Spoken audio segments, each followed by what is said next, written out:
All right, man. Let's go ahead and get into it, big dog. It's a couple trades that happened over the course of the last couple days, and I really didn't talk about the first trade that I'm about to go ahead and get into because we finna go ahead and get this out the way, and that is the Caruso and Josh Giddey swap. Now, in my opinion, I feel like this was like a mishap on the Bulls' part. Like after seeing like the multiple trade offers that the teams like the Knicks, the Kings, for example, and a multitude of other teams, the offer they were trying to give to the Bulls for Alex Caruso, it's just quite interesting to me because they really believe in the development of Josh Giddey, and because, for example, the Kings offered the 13th pick. The 13th pick. Now, folks, as of late, is trying to be like big brain and say Josh Giddey is worth more than the 13th pick. Whatever you say, I don't know, man, because the Bulls is not a team where folks go to develop. Like, for example, the team he was just on the Thunder, they are a team that prioritize development. We seen development of Jalen Williams. We seen development of Shai Gilgeous-Alexander. We seen development of Isaiah Joe. We seen development of multitude of players on that team, except for Josh Giddey. Now, he was on the right path until this year happened, where he just reverted.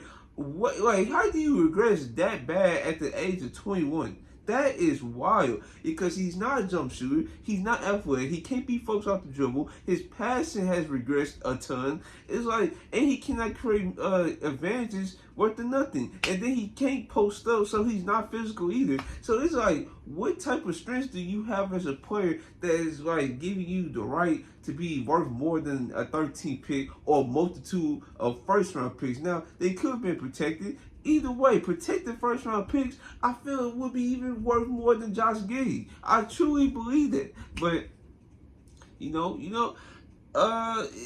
weird. The Bulls is going to do the Bulls, and yeah, I just have to give them an F. Now, if folks say F minus, shoot, I say the same thing. But yeah, I'm definitely giving them an F. This does not make no sense to me at all. Now they still got to make a decision on Lonzo Ball and see what they gonna do, either trade him or cut him or something, because they can still like put him in a trade with like Zach LaVine, for example, because Zach LaVine, he's definitely, if he's not on his way out this year, I find it hard to believe that they are, well, they not serious, but I just find it hard to believe that they are even smart at this point, because if you keep Zach LaVine on the roster, what if he get hurt again? What if he get hurt again? Then what? Like, you just holding on to an asset that can easily like just shut it down right quick after he got hurt, after he gets hurt. He did it this year because, for example, they tried to trade to the Pistons or something like that. You see how he got hurt? He did not want to try to play through that injury either. He shut it down. Him and Clutch Sports, they shut that down. And you telling me you're gonna keep an asset like that that's not going to get any better? Like, I don't see Zach LaVine as the trade asset going to get any better because he signed the Supermax contract within the CBA where if you hit the second apron, you're toast. You don't have access to the buyout market. You lose your picks become frozen after a while. It's like you can really do anything once you hit that second apron. So that's why teams are trying to avoid that. And it's the reason why Zach LaVine, as the asset, is very, very like not coveted around the league. That's why folks are trying to trade like second round picks to try to get him. And to be honest, that's like a fair trade since he not only approaching 30, he's injury prone, and he got a Supermax contract. No, so.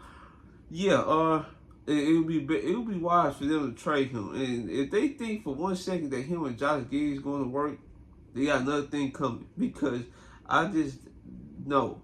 And then if they think about bringing DeMar DeRozan back, so you tell me you gonna run it back with DeMar and Zach LaVine with Josh Giddey? Come on, man. And then you have Nikola Vucevic. Like, what was the point of extending him too? Like, I don't know. I'm tired of talking about the Bulls because I feel I need a shower because this is disgusting level of incompetence we are seeing with the Bulls. And now the next trend I'm about to talk about, this is actually a franchise that was incompetent, but now they're trying to come back and rebuild their reputation. That is the Brooklyn Nets. They ended up trading Mikal Bridges for 4 unprotected first round picks, and I think a couple other second round picks. That's how you get the job done. Now, Mikal Bridges, in my opinion, it's not worth a package like this at all. But if you, you play your cards right, you get a team like the Knicks that want him because he got teammates over there in his college age, Jalen Brunson, Josh Hart, Dante DiVincenzo. They definitely wanted Mikal Bridges to join him ever since all three of them was on the Knicks. That was clear as day from the start, right? So you get a team like the Knicks who is desperate enough to try to pay all these assets for Mikal Bridges, and boom, there you go. Now that's why we see the trade happen in real time. Now this is an interesting grade because I'm not sure how the Nets is going to like execute drafting and developing players because for example, this was the Thunder. I'm used to giving the Thunder an A for doing a trade like this, right? And matter of fact, like the Paul George trade where they got SGA, Danilo Gallinari, and those first round picks. One of the first round picks was Jalen Williams, and we see how he's turning out. See, if the Nets can hit on a prospect like a Jalen Williams type, they don't even have to be like an SGA type. If it could be like a Jalen Williams type, I feel like this is a slam dunk A. As of right now, I'll probably go with an A minus. Now, the reason I get an A minus because they did get 4 unprotected first round picks for a player that did not make the All-Star game, did not make an All-NBA team. Now, he did make an All-Defensive team, but that was years ago. So, yeah, that was a great trade for the Nets, getting off an asset while the price is still high. And he don't even have to be a second option or a third option. He can be a fourth option now. So we're going to see how that goes. And we're going to see how the Knicks going to go about re-sign OG Anunoby. And that's what I'm going to talk about right now. And to be honest with you, I give the Knicks a B+. Now, the reason why I'm giving them a B+ is not because Mikal Bridges has the talent. I'm giving them a B+ because the amount of assets they had to give up to attain a player that has not made an All-Star game in his career. I don't think, like, he's definitely going to be an upgrade. I feel like they're going to be the second. They're going to be a top 3 seed again, no doubt in my mind. Because you add a player, Mikal Bridges, who's like fit the Tom Thibodeau mold of a player that's going to work his butt off on defense and he's going to try to work his butt off on offense. Now, I'm not saying he's like a Josh Hart type where he's just going to run around and try to grab boards and stuff, but if he's trying to get active on defense, like for example, like OG Anunoby, he's like very active on defense and he's going to do what it takes to win games. That's also Mikal Bridges. That's definitely also Mikal Bridges. So him and Tom Thibodeau is going to work going to feel like a glove. And to be honest with you, but like I said, giving those many assets for a player that has not made an All-Star team is kind of crazy to me.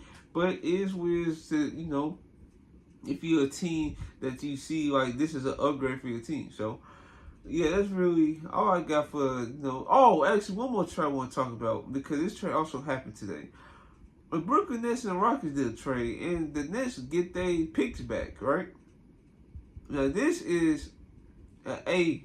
Now this is a definite A because next year pick, I feel like the Nets is definitely gonna be trash as a mug. So it was in their best interest to get their pick back, which they did, and now they are best suited to fulfill their tank now. Now they got 9 first round picks in total from the KD and Mikal Bridges trade. Now they got their picks back from the Houston Rockets trade. See, this is how, from the James Harden trade, so this is how you build your first round picks back up. Now, it all depends on how they're going to execute